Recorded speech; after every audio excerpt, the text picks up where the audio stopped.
Friends எல்லாருக்கும் வணக்கம். இன்னைக்கு வந்து நம்ம வீட்டில் நைட் சாப்பாடு வந்து என்னன்னு பார்க்கலாம்.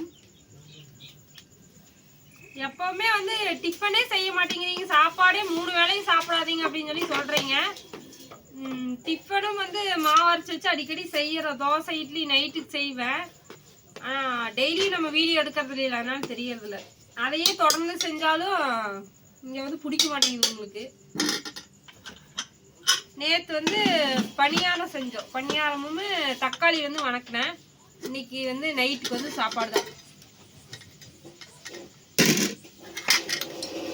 ஃபர்ஸ்ட் வந்து சாம்பார், முள்ளங்கி கேரட் நம்ம வீட்டில் பறிச்ச கத்திரிக்காய் போட்டு சாம்பார். சுகாஸ் கேமராமேன் யாரும் சொல்லியிருந்தாங்களே கமெண்ட்ல, சூப்பரான கேமராமேன் சுகாஸ். அதை நிரூபிக்கிறார் சுகாஸ். அப்புறமா பார்த்தீங்கன்னா இங்கே பாருங்க, உருளைக்கிழங்கு வறுவல்.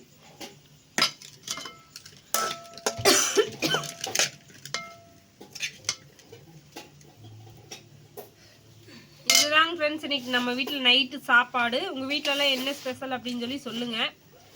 இந்த காம்பினேஷன் வந்து நல்லா இருக்கும் அப்படிங்கிறனால செஞ்சேன். சுகாஸ்க்கு வந்து இது பிடிச்சிருக்குது. ஏன் சுகாஸ்?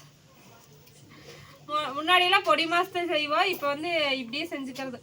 இதுவும் நல்லா தான் இருக்குது. என்னம்மா,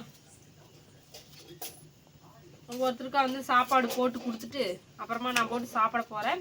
நீங்களும் வாங்க சாப்பிடலாம். உங்கள் வீட்டிலலாம் என்ன சமையல் அப்படின்னு சொல்லி சொல்லுங்கள். டிஃபன் ஐட்டமாகவே டெய்லி வந்து நம்ம வீட்டில் விரும்ப மாட்டேங்கிறாங்க, அதனால தான் அடிக்கடி சாப்பாடும் செஞ்சிடறேன். மற்றபடி எதுவும் இல்லை.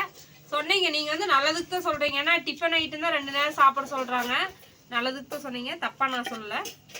பட் நம்ம வீட்டில் நடக்காது சொல்கிறேன். ஓகே ஃப்ரெண்ட்ஸ், உங்கள் வீட்டிலலாம் என்ன சமையல்னு சொல்லிடுங்க. அடுத்த வீடியோவில் பார்க்கலாம். பாய்.